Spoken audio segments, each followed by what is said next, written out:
mwenye neema, amejaa huruma, si mwepesi wa hasira, ni mwingi wa rehema, naye hugairi mabaya. Nani ajuae kwamba hatarudi na kugeuka na kuachia baraka nyuma yake? Naam, sadaka ya unga na sadaka ya kinywaji kwa Bwana Mungu wenu. Pigeni tarumbeta katika Sayuni, tazameni takaseni saumu, kusanyeni kusanyiko kuu, kusanyeni watu, litakaseni kusanyiko, kusanyeni wazee, kusanyeni watoto na hao wanyonyao maziwa. Bwana harusi na atoke chumbani mwake, na bibi harusi katika hema yake. Hao makuhani wahudumu wa Bwana na walie kati ya patakatifu na madhabahu, na aseme, uachilie watu wako, Bwana, wala usitoe urithi wako upate aibu. Hata mataifa watawale juu yao, kwani wasema kati ya watu, yupo wapi Mungu wako? Ni maandiko ambayo pengine unapoyasoma yanaweza kukuchanganya kiasi, lakini this is a call for the people of God to gather and pray and fast. Huu ni mwito mkuu, ni mwito mkuu wa kuitwa kwa watu wa Mungu waweze kurejea pamoja na watafute uso wa Bwana kwa sababu ya mahitaji ambayo yaliyopo. Na ni vyema tuelewe ya kwamba, wapendwa, mwito huu tumeutoa kwa sababu tunakiri ya kwamba kuanzia wiki hii iliyopita tulikubaliana ya kwamba tutakuwa mlimani, tutakuwa tunatafuta uso wa Bwana. Unaweza nisaidia hii inapeleka kwa drum set. Na hapa kuna joto sana, unajua, sijui kama mnajua, sijui kama ni muda rugama hako na ruga muno. Hapa kuna kuwa na joto sana. Bwana asifiwe. Haya, Bwana asifiwe. Na unaona naye Ngure anaweka kwa drum set tu, anataka drum set iwe baridi. Asante Ngure. This is a call, ni mwito kupitia kwa mtumishi wa Mungu nabii, na mwito huu ni mwito kwa watu wa Mungu wakusanyike pamoja, watafute uso wa Bwana kwa sababu ya majibu na pia mahitaji ambayo yaliyokuwepo. Tunajua ya kwamba kwa hakika wakati huu, tunajua ya kwamba nabii huyu aliitwa na Mungu atabiri kwa sababu ya mahitaji ambayo yalikuweko, na mwito anaoitana ni wa watu wakusanyike pamoja. Na utizame Biblia inasema ya kwamba ni watu wote. Anasema walio wazee, vijana, wamama, watu wote wakusanyike. Hata anasema wale wote wanyonyao pia waweze kukutanika pamoja, na ndiposa waweze kutafuta uso wa Bwana. I want to talk to you today ya kwamba mwito huu ni mwito katika Biblia ambao watu wa Mungu waliitwa pamoja waweze kutafuta uso wa Bwana katika kuomba na kufunga. Na ni vizuri tuelewe, wapendwa, hata sisi leo, wewe na mimi, tuko katika mwito huu ya kwamba we have called ourselves, ya kwamba tuje na tuwe katika mlima wa Bwana tuweze kutafuta uso wa Bwana. Praise the name of the Lord. Hey, hallelujah. Na mwito huu sio mwito kwa viongozi peke yao. Mwito huu ni yeyote aliye hapa na ni mshirika wa kanisa hili. Ni mwito ambao Bwana amepeana, na tukatenga siku hizi 21. Ni siku zetu ambazo tumezitenga, ni siku ambazo tutafunga na kuomba tukitafuta uso wa Bwana. Praise the name of the Lord.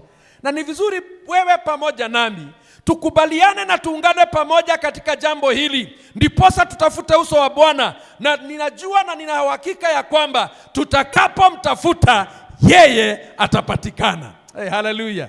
I do believe by the end of the 21 days, tutakapokuwa tunakusanyika hapa siku ambayo inakujia, tutakapokuwa tunamshukuru Bwana kwa sababu ya matendo yake, siku ya tarehe 25, ninajua ya kwamba Bwana kuna mambo atatumtimizia, kwa sababu yeye ni Mungu ambaye anasikia maombi ya watu wake. Ujumbe wangu siku ya leo ni neno, ama kichwa cha ujumbe wangu ni when we pray and fast. Na nataka nikujulishe ya kwamba fasting, kufunga is not just a religious activity. Sio jambo la kidini. Sio jambo ambalo sisi hufunga kwa sababu kuna hatari ama kuna emergencies zenye zimefanyika.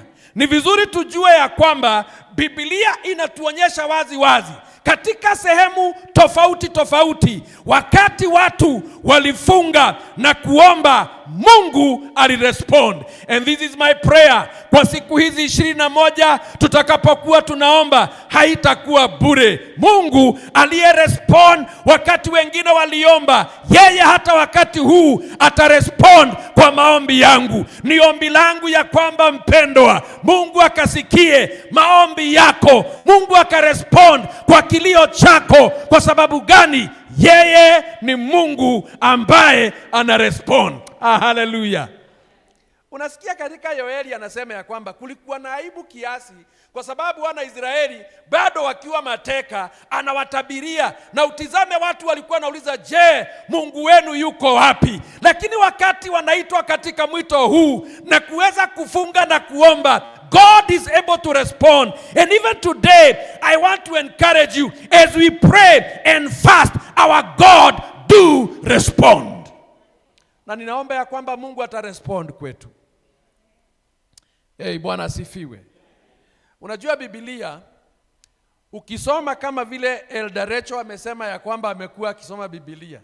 If you read the Bible, you are going to discover that there are many people who fasted and prayed.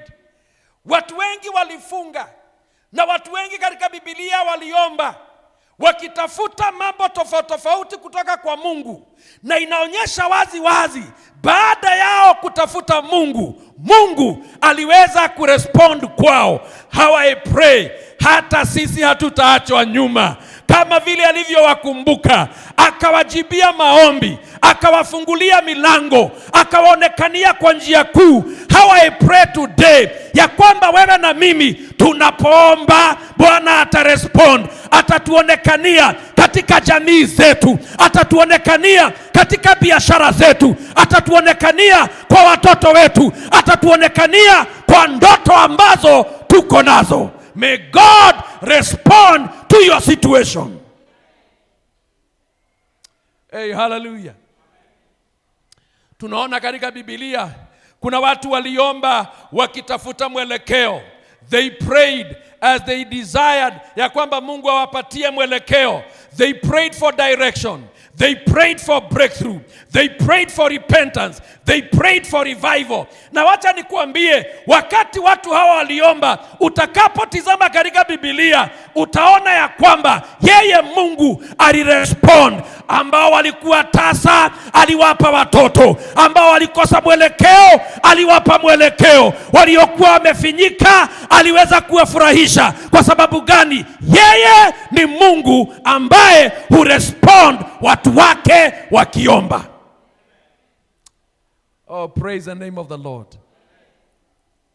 Unajua ni vizuri kujua ya kwamba, na hata wakati Biblia inatuagiza kuhusiana na kufunga, huwa inatuonyesha wazi wazi, kufunga kwetu hakutabadilisha Mungu. Sisi ndio tutakaobadilishwa. By the way, do you know, Mungu yeye mwenyewe hatawahi fast. Hahitaji kufast. Na hata kufasti kwako hakubadilishi Mungu. Yeye anabaki kuwa bado akiwa Mungu. Lakini wacha nikwambie, wewe na mimi, wakati tutakapofunga, sisi ndio hubadilishwa na Mungu step by step.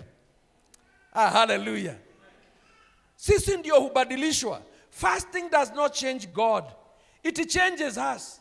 Sisi ndio huwa tunabadilishwa. Wakati mimi na wewe tunapojifunga na kuomba na kutafuta uso wa Mungu, changes hupatikana kwetu. Kwa sababu gani? Ni vizuri kujua ya kwamba wakati mimi na wewe tunapofunga, kuna mambo ambayo yanatendeka katika maisha yetu. Kuna mabadiliko ambayo yanaonekana katika maisha yetu. Na ni vizuri kuelewa ya kwamba ni muhimu wewe na mimi kujitosa katika nafasi hii na kutii mwito huu wa kuweza kufunga. Praise the name of the Lord. Katika kitabu cha Mathayo 6 mstari wa kwanza hadi mstari wa 18 ni maandiko marefu, lakini vizuri kuelewa ya kwamba kuna mafundisho matatu muhimu ambayo Yesu Kristo ananena. 3 important things to the believers. Alinenea waaminio, aliwanenea maneno haya. Na nataka nikutajie tu kwa kutaja. Aliwaambia akiwafundisha akawaambia when you give. Na ya pili akasema when you pray. Na ya tatu akasema when you fast. Ni vizuri kujua anapotumia hili jina when, anaitumia kwa kimaksudi.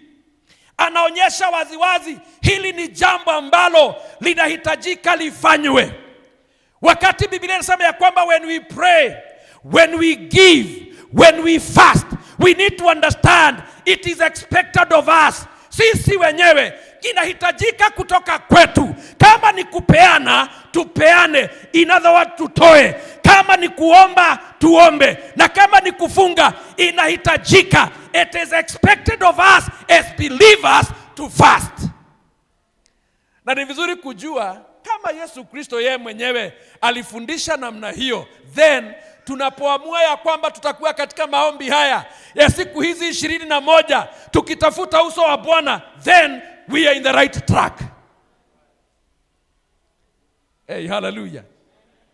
So we are in the right track as we pray. As we pray and fast, we are in the right track. Hatujakosea. Kwa hivyo ni vizuri, muda huu nini kinahitajika? Ni muda ambao tunajinyima, ndiposa tutafute uso wa Bwana zaidi. Wakati tunapoongea kuhusu ya kwamba tumefunga, ni nini hicho? Kuna majaribu mengi wakati wa kufunga, lakini vizuri tuelewe ya kwamba mpendwa, tunajitenga na mambo mengine. Tunanyima mwili kila unachohitaji, na ndiposa Roho wa Bwana apate nafasi zaidi ndani yetu, na ndiposa tuwe na clarity hata ya kuweza kumsikiza Mungu. Bwana asifiwe. Kwa hivyo ni vizuri utii mwito huu. Ni vizuri utii mwito huu kwa sababu ni mwito ambao Bwana yeye mwenyewe anapeana. Na ni vizuri tujue ya kwamba wewe na mimi tunapojitenga wakati kama huu wa kujinyima, ndiposa tuweze kutafuta uso wa Bwana zaidi, inakuwa ya kwamba iko na manufaa kwetu zaidi. So as we pray and fast, kuna mambo ambayo tunafanya, mambo pengine naweza taja matatu kabla nitaje the main thing. Ya kwamba as we fast and pray, we position ourselves to hear God clearly. Tunajiweka katika nafasi ya kumsikiza Mungu, tumsikie vizuri. Fasting inatuondoa katika mambo ambayo ni ya ukelele mwingi. Tuwe na nafasi ya kumsikiza Bwana kwa karibu. Bwana asifiwe. Kwa hivyo ni vizuri kujua ya kwamba ni muhimu ya kwamba wewe na mimi tujitenge wakati kama huu, tujitenge kando, tujinyime chakula. Na ndio tunasema kwa siku hizi 21, jaribu sana, kama utashindikana, kula 1 meal per day, na kama utaweza pambana pasipo chakula, tutafute uso wa Bwana. Na ni vizuri uelewe mpendwa, as we pray and fast, we position ourselves to hear God clearly. Bwana asifiwe. Pengine kuna mtu anauliza utasikizaje na unasikia njaa? Shida inakuwa kuna watu wanafunga lakini hawaombi. Kazi yao wamefunga lakini, na wanaweza ambia kila mtu wao wamefunga lakini hawaombi. Nakwambia hiyo utakonfuziwa na njaa sana. But the moment you fast, you skip the meal, na una make sure ya kwamba una wakati wako wa kutafuta uso wa Bwana. It is good for you to understand, as we pray and fast, we position ourselves to hear him clearly. Katikati ya kelele nyingi, katikati ya masumbuko mengi, ni vizuri tutenge wakati huu, tutafute uso wa Bwana tukiwa tumejinyima. Na katikati ya kuwa tumejinyima, tutasikia sauti ya Bwana vizuri. Jambo la pili ambalo linafanyika pia, ni vizuri tuelewe kwamba we also connect to God's heart. This is a wonderful moment. Hii ni nafasi nzuri ya kuweza kuconnect na moyo wa Mungu. We can be able to connect with God's heart. We'll be able to understand vile yeye anavyotaka. Na ni vizuri wapendwa, tutakapofanya namna hiyo, inatusaidia sana tunapoomba na kufunga. We connect with God's heart. Na pia ni vizuri kujua ya kwamba as we fast also, we disconnect from all forms of distractions. Distractions iko nyingi. Na ndio tunasema ya kwamba slow down Januari hii. Tenga hizi siku. Tafuta uso wa Bwana.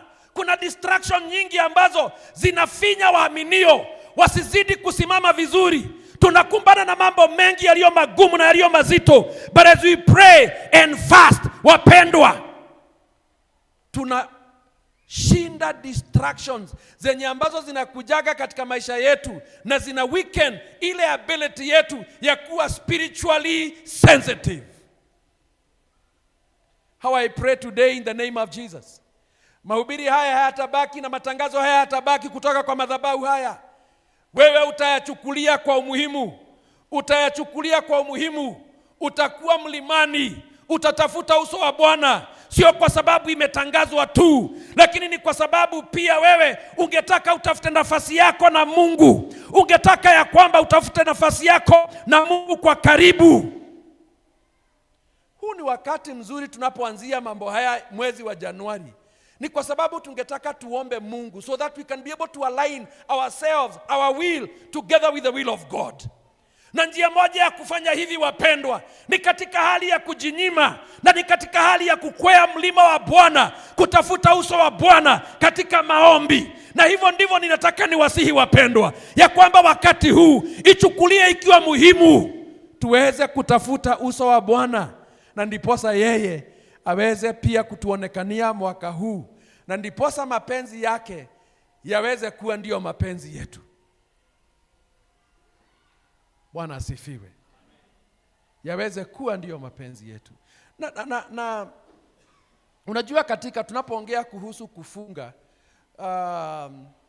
mtu mmoja alisema ya kwamba fasting humbles the flesh so the spirit can arise. Humbles the flesh. Unajua tunapoongea kuhusu kufunga, tunajinyima chakula, tunajinyima mambo ambayo yanampendeza mwili huu. Katika kujinyima hivyo, kama vile tumeamua sisi tutajinyima chakula, vile tunafanya we humble the flesh. Kutawaliwa na mwili, kutawaliwa na mwili kunawekwa chini, naye mtu wa ndani anainuka. Na hivyo ndivyo Bwana angetaka, mtu wa ndani anainuka. Kwa hivyo ni muhimu wewe mpendwa, amua ya kwamba utajinyima so that we can humble the flesh, to be able to give the spirit the strength to arise, the inner man to arise. Na kwa hivyo ni vizuri kujua wakati huu na msimu huu ambao tumeamua ya kwamba tutakuwa tunaomba, ni mambo gani ambayo yanatendeka wakati huu ambapo tunaomba. Ni vizuri kujua kama vile nilivyosema, wakati mimi na wewe tunapoomba, kitu cha kwanza kinachotendeka when we pray and fast, kama vile nilivyotaja hapo mbeleni, ningetaka tuingie katika hii kidogo, ni ya kwamba our hearts are aligned with God. Wakati mimi na wewe tunapofunga na kuomba, tunapotii mwito huu ya kwamba tuje tufunge na tuombe, kitu ambacho kinatendeka, our hearts are aligned with God.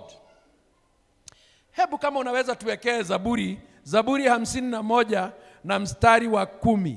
Psalms 51 and verse 10.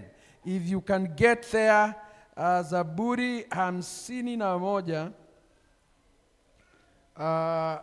Zaburi 51 na mstari wa 10. Inasema hivi: E Mungu, niumbie moyo safi, uifanye upya na kuidhibiti roho yangu. Ninajua haya ni maombi yaliombwa na Daudi, lakini nataka ushike vizuri ya kwamba hili ni tokeo moja ambalo linatokea wakati mimi na wewe tunapoomba, tunapotafuta uso wa Bwana. Kama wakati huu jinsi tunavyoomba, kile kinachotendeka ni ya kwamba roho zetu, mioyo yetu inalinganishwa ama inalingana na roho ya Bwana. It aligns together with the heart of God. Na wacheni niwaambie, kama kuna achievement ambayo tunahitaji mwaka huu, ni wakati mapenzi yako na ya Mungu zitaambatana. Ni wakati wewe na mimi, maamuzi yetu na roho zetu zitaambatana na roho ya Bwana. Na ni vizuri tuelewe, wakati mimi na wewe tunapofunga,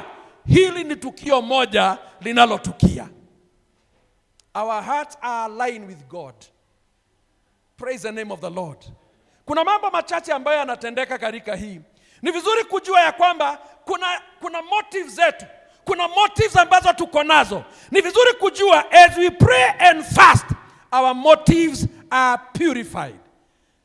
Our motives are purified. Unakumbuka maandiko yanasema wakati mwingine huwa hatujibiwi maombi yetu kwa sababu ya our motives. Lakini elewa, motives zetu zikiwa sawa na zitafanyika sawa wakati mimi na wewe tunafungua vinywa vyetu na kutafuta uso wa Bwana. Wakati motives zetu zitakuwa purified, zitakaa kulingana na mapenzi ya Mungu, kutakuwa na achievement hata katika maisha yetu. We are going to achieve. Kuna mambo ambayo tukisha yazingatia tutaweza kuyafikia, kwa sababu Mungu yeye analeta utakaso katika motives zetu. As we pray, Mungu anatuonyesha njia iliyo sawa. Anatuelekeza katika maamuzi yaliyo mazuri, yanayolingana na yeye mwenyewe. Ni vizuri kujua namna hiyo. Kitu kingine kinachotendeka katika hiyo, when our hearts align with God, ni ya kwamba sisi uhusiano wetu na Mungu unakuwa ni wa karibu. Intimacy with God is restored and it is strengthened.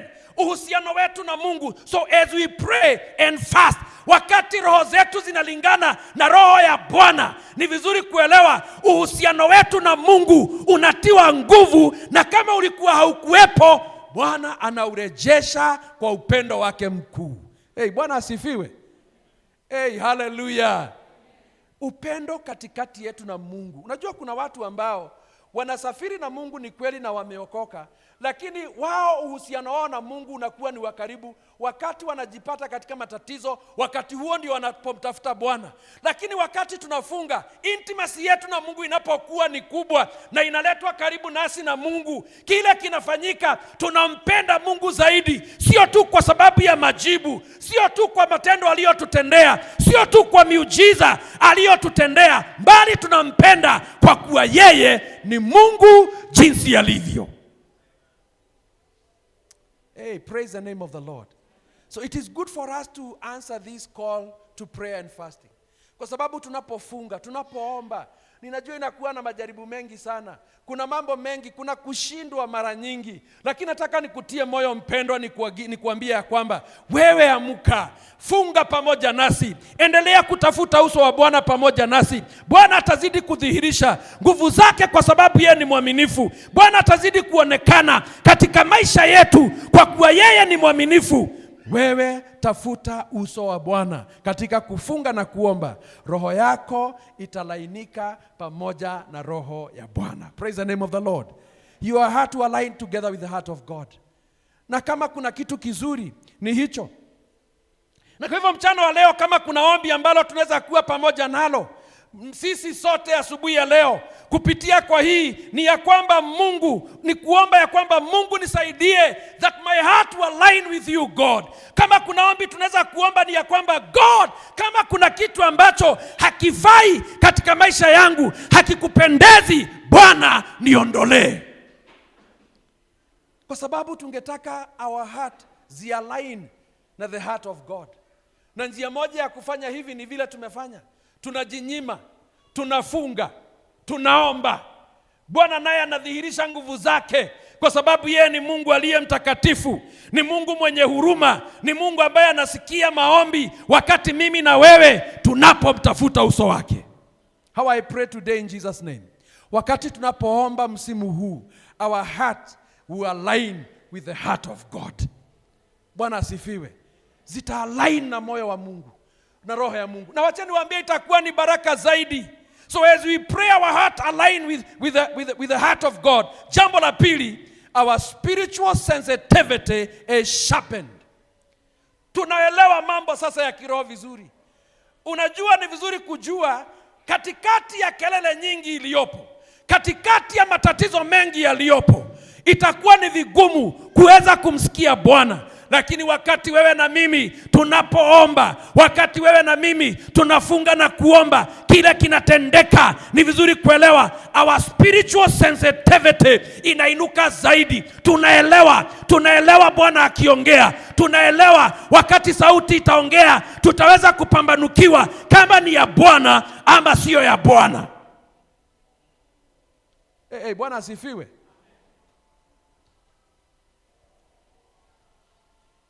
Unajua, ni vizuri kushika maneno haya, kwa sababu wakati mimi na wewe tunafunga na kwenda mbele za Bwana, kuna sauti nyingi sana ambazo ni danganyifu, ambazo zipo na zinaongea, na kuna kelele nyingi, na ndiposa tuweze kudiscern sauti ya Bwana ni gani. It is when we slow down katika hii dunia iliyo so busy, we slow down na tunakuwa na nafasi yetu ya kutafuta uso wa Bwana. Wakati huo wa slow down ni kama huu sasa, venye sisi tumejinyima na kuchagua kutafuta uso wa Bwana. It is at this moment, wakati sensitivity yetu, hali yetu ya kupambanukiwa na kuelewa sauti ya Bwana, kuelewa mambo ya Mungu, kuelewa mambo ya mbinguni, kupata revelation ambayo ni clear. Wakati huu ndio tunaipata. Kwa sababu gani? Umenyima mwili nafasi ya kelele nyingi, umetulia kusikiza sauti ya Bwana msimu huu. Ninaomba leo katika jina la Yesu ya kwamba kila mmoja wetu, our spiritual sensitivity is going to be sharpened. Tutaelewa sauti ya Bwana katikati ya kelele nyingi. Tutaelewa sauti ya Bwana katikati ya decisions nyingi. Tutaelewa njia ya Bwana ni gani. Hallelujah.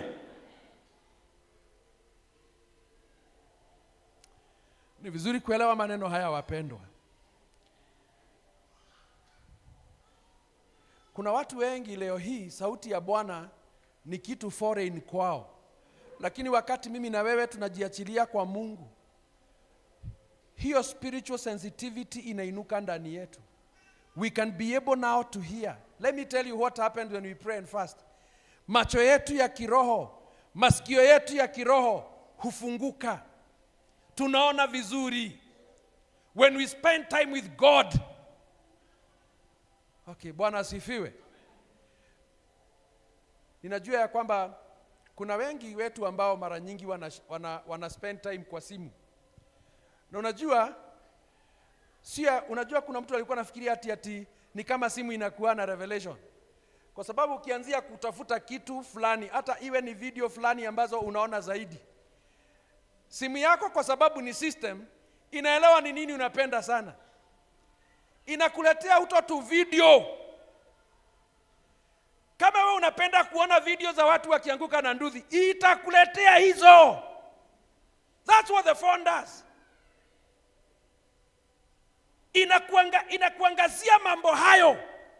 Katikati ya mambo ya aina hiyo ambayo unapenda, wakati umetulia tu namna hiyo. Ni vizuri kuelewa, kama wewe hata unajua kama tu kwa simu unapenda kuona short devotions, ndizo utaletewa kwa wingi. Lakini mara nyingi unapata watu hawapendi hizo, wanataka hizi video funny, na simu inatambua inakuletea hizo kwa wingi. Let me tell you brethren, wakati utaondokea mambo haya, kwa sababu hata wakati tumefunga ndio tunasema you create more time with God. You create more time with God. You separate yourself. Tunajinyima chakula, tunajinyima nafasi nyingine za furaha, tunajitenga kuwa na nafasi ya kumwomba Bwana. Ni vizuri kuelewa at that moment Roho wa Bwana anakuwa kazini, anaamusha macho yetu ya kiroho ambaye tumekuwa vipofu, anafanya masikio yetu ya kiroho yafunguke. Sasa baada ya kuwa tunaomba, we can be able to sense vizuri ni nini Mungu anataka hata na maisha yetu. Bwana asifiwe. Hata katika kumake hizo decision, making those decisions. Charles, mfanye harambee, simu imekufa. you make those decisions. Those decisions ambazo una make kila siku, wakati wewe uko sensitive kwa roho wa Bwana na katika maombi, the Lord will direct you to the right thing. Yeye Roho Mtakatifu atakuelekeza katika maamuzi ya kweli na ya haki. Hallelujah. We are going to be sensitive, wapendwa. Katika kufunga sio mwili tu inafinyika na tuna lose weight. Hapana, tutakuwa watu sensitive kwa mambo ya Mungu hata leo. We'll be sensitive. Tutajua direction, the right direction to follow. Because we've been talking with God. Tumekuwa tukiongea na yeye. Tumekuwa tukiongea na Bwana. Kwa sababu kuwa mlimani, wapendwa, sio kujinyima tu chakula. Hapana, tunatafuta uso wa Bwana. We have engaged ourselves to talk with God, to pray to the Father. Unajua wakati macho yetu ya kiroho yanafunguka, masikio yetu ya kiroho inafunguka, we become sensitive to discern when God is speaking. When God is speaking, we can be able to discern his voice. Tunaweza discern ya kwamba yes, venye amesema saa hii, it is time for us to move. Ama venye amesema saa hii, it is time for us to take this action. Mpendwa, nataka nikwambie, do not only rely katika experience yako ya maisha. Ni vizuri kurely kwa Bwana na roho wa Bwana. Na njia moja ambayo tutaweza kuelewa Bwana anaponena, mpendwa, ni wakati wewe na mimi tutajitenga nafasi ya kumuomba Bwana katika kufunga na kuomba. Hey, hallelujah. It is so important, brethren. It is so important. Kwa hivyo, as we pray, our spiritual sensitivity is sharpened. Inatiwa makali. Inatiwa makali zaidi. So ni vizuri tushike hiyo na itakuwa ni ya baraka. Jambo la tatu ambalo linatendeka as we pray, na naamini msimu huu hii itatendeka, ni ya kwamba strongholds are broken. You know, strongholds are broken. Na ni vizuri kuelewa namna hiyo. Hebu tufungue katika Isaia, kitabu cha Isaia 58. Isaia 58.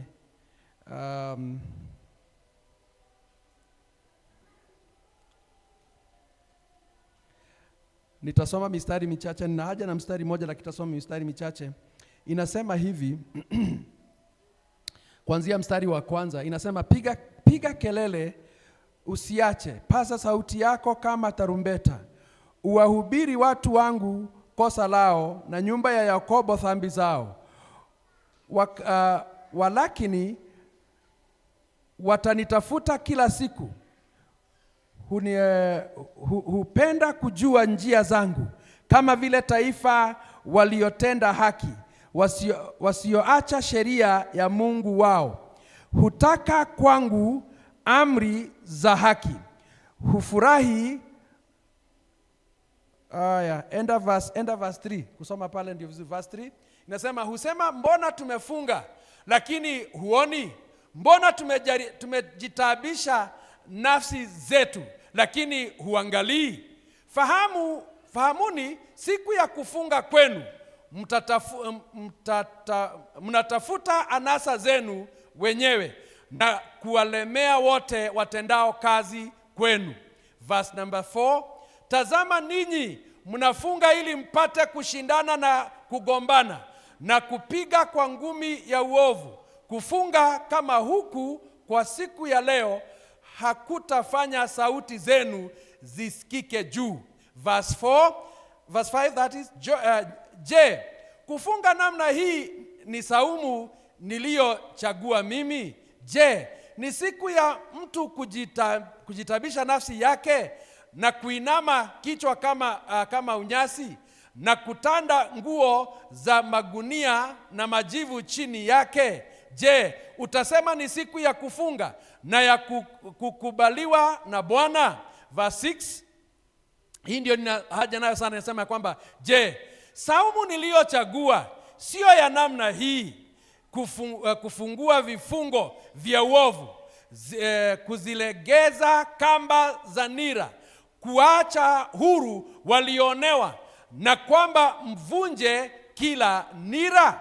Aya, hiyo ndiyo verse niko na umuhimu sana nayo, kwa sababu Bwana anajaribu kuonyesha wana wa Israeli aina ya kufunga, na kufunga kuliko kwa kweli na kwa haki.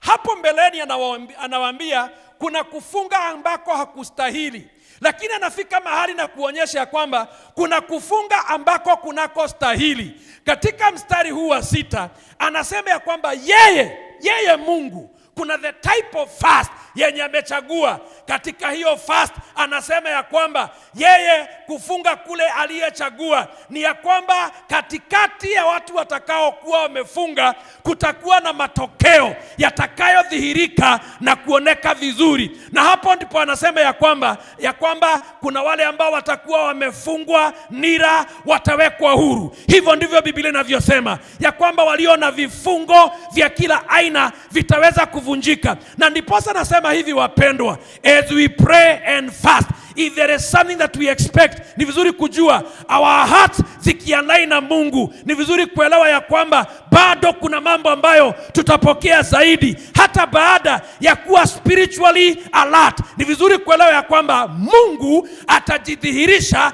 anapobomoa kila aina ya stronghold katika maisha yetu. He breaks every forms of yokes in our lives. Hallelujah. Tunapofunga ni vizuri kuelewa kuna vitu vinabomoka.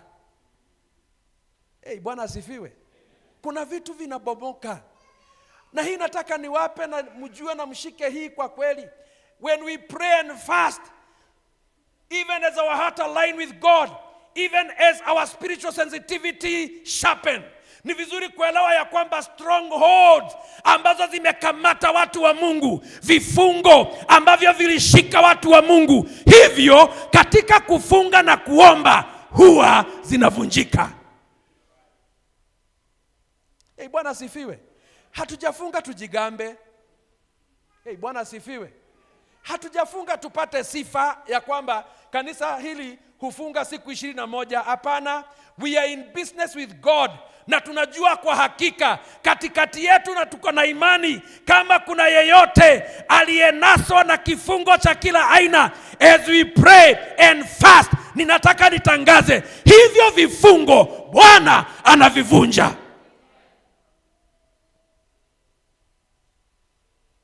It is not in vain. It is not in vain we fast.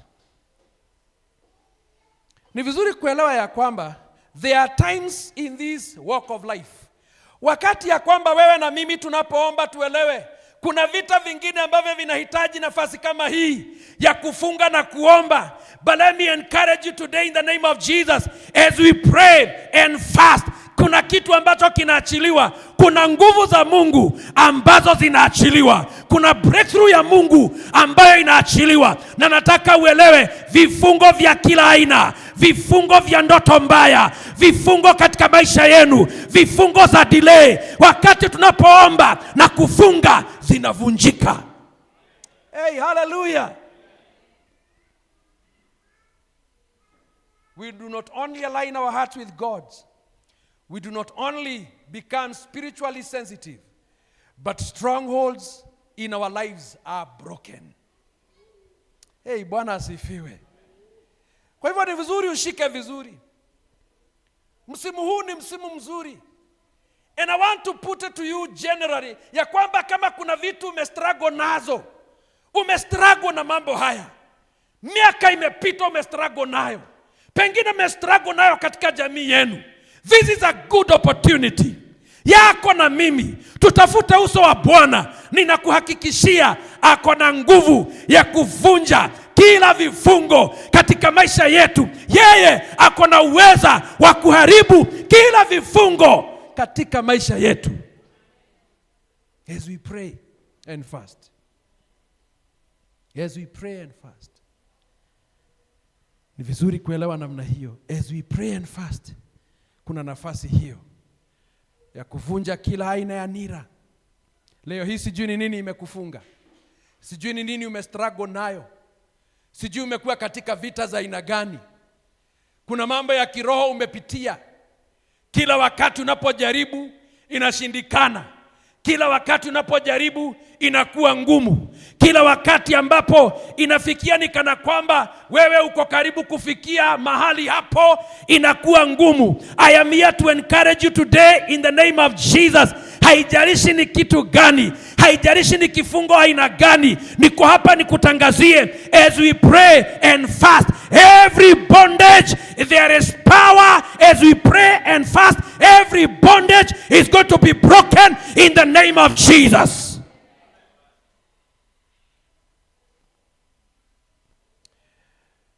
Ni vizuri kuelewa, unajua kuna watu wao wanafikiria kwamba wakifast they are twisting God ndiye awape majibu. That's not what we are doing.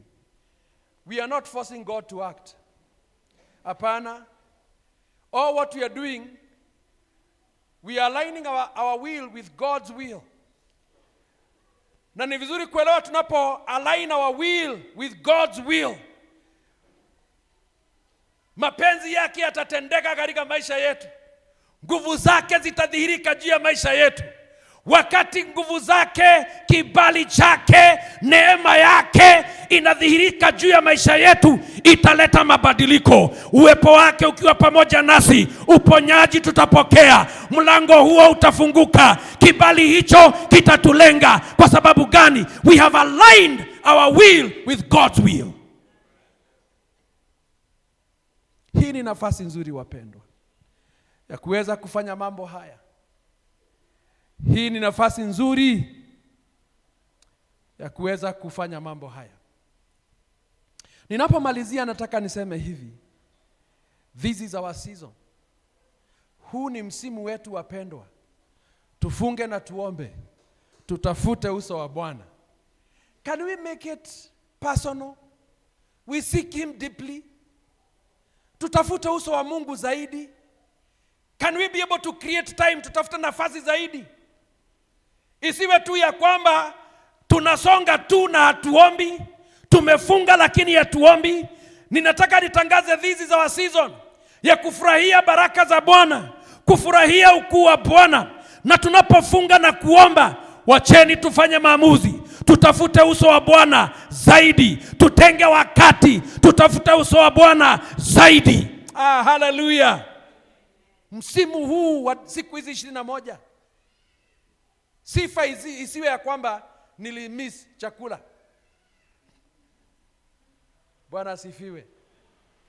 Bwana asifiwe. Tenga wakati wako. Fanya maamuzi. Create time. Hata kama huo una struggle na maombi, tafuta wakati, jitenge kando. Mwambie Bwana, unipe nguvu na kuomba dakika 30. Omba Bwana. Kama maombi inapotea, andika kwa karatasi. Hallelujah. Wewe sema amen. Haya, maombi wewe inapotea, keti chini uandike prayer points kwa karatasi. Mungu hata kulaani kwa sababu ya kufungua macho ukiomba. Uangalie namba 3. Hii niko serious. Andika kwa karatasi maombi yako, mahitaji yako. Omba. Ukifuatilia hiyo, itakupa nguvu ya kuendelea. Unapoomba, soma neno. Hallelujah. So can we seek God deeply? This season, it is our season. Let us seek God deeply. Tenga muda. Kama ni asubuhi mapema, kama ni jioni, kama unapatikana saa 7, tafuta uso wa Bwana. Seek the Lord deeply. It is our season. Let us seek him deeply. Bwana asifiwe. Pengine uko hapa na ulisikia tulitangaza siku 21 na bado hata huna shughuli na kuhurumia. Join the train. Seek the Lord. Let us walk together. Tutembee pamoja. Tutafute uso wa Bwana. Let us choose. Tutafute uso wake. Tuombe. Jambo la pili, this is our season. Let us listen carefully. Imagine Mungu anaongea. Mungu anaongea. Kuna mambo Mungu anaongea kuhusiana na jamii yako, kuhusiana na kazi yako, kuhusiana na maisha yako. Mpendwa, sikiza, you need to listen to God. Maybe you are here unauliza, how do I listen to God? How do I listen to God? Hey, Bwana asifiwe. Imagine uombe, na hii nakupatia tu kama mfano, kuwa na wakati huo wa kuomba na usiwe na haraka. Omba, baadaye tulia hapo, sikiza vile Bwana anavyosema. I am here to let you know God is speaking. God is speaking. Anaweza akakunenea kwa utulivu ndani moyoni, na wakati mwingine atakunenea kupitia kwa neno. That's why I'm encouraging you as you pray, read the Bible, read the word. Soma neno. Sikiza devotion. Sikiza gospel music. God is speaking. Hey, Bwana asifiwe.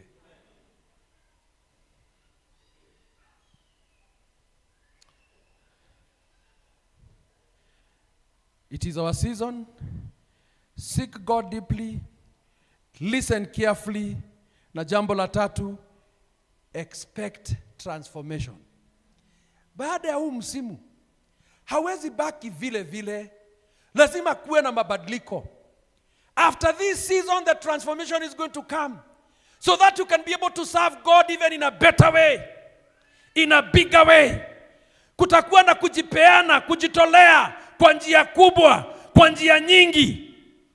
Kwa hivyo nakusihi mpendwa, wakati wa mchana wa leo, wewe inuka, tafuta uso wa Bwana. It is our season. Expect transformation. Transformation hii ianzie ndani, ikitoka nje. Mwaka huu naomba ya kwamba may you be transformed. Mahali ambapo na hudumu kwa praise team, may you be a better person in that place because of transformation. Kama wewe ni asha, be a better asha because of that transformation. Wewe uliye hapo na uko na kipawa, it is my prayer the transformation is going to come and you are going to arise and serve God where he wants you to be. Hii transformation inaleta mabadiliko. So as we pray and fast, wapendwa, this is our season. Let us seek him deeply. Let us listen carefully. And let us expect transformation in our lives. Hatuwezi funga siku 21 na tubaki vile vile. Hatuwezi funga siku 21 na kuna struggles zingine ambazo zitabaki vile vile. Tunaamini ya kwamba lazima ziondoke katika jina la Yesu. It is my prayer, brethren. Wakati naalika praise team hapo watuongoze na wimbo tu, tupate nafasi tu ya kumwomba Bwana na kujiachilia kwa Bwana kwa dakika kidogo tu. Wakati huu ni vizuri tu tumwambie Bwana, Bwana, nataka moyo wangu ualign na moyo wako. Nataka Mungu nisaidie niwe spiritually sensitive. Na kama kuna stronghold ambazo ziko juu ya maisha yako, Bwana azibomoe, Bwana aziangushe zote katika jina la Yesu Kristo.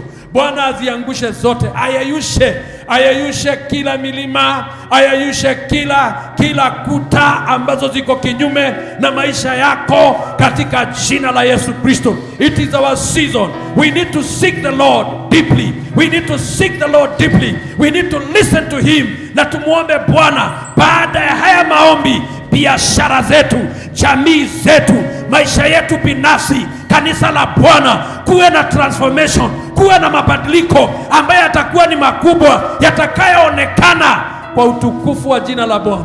Kwa utukufu wa jina la Bwana. Hebu kila moja tusimame mbele za Bwana. Wakati huu ni wakati mwema. Dakika chache tu tumuombe Bwana, tujiachilie mbele za Bwana, tumalizie hii ibada katika jina la Yesu Kristo. Stand on your feet in Jesus name. We can get that song as we worship together.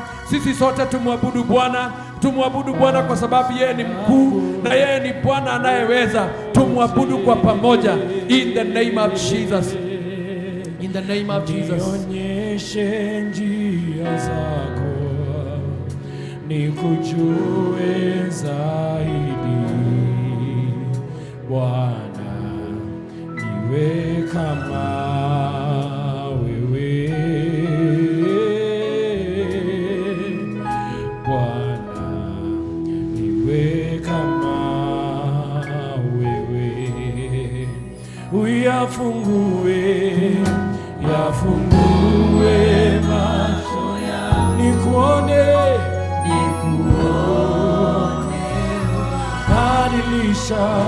badilisha mawazo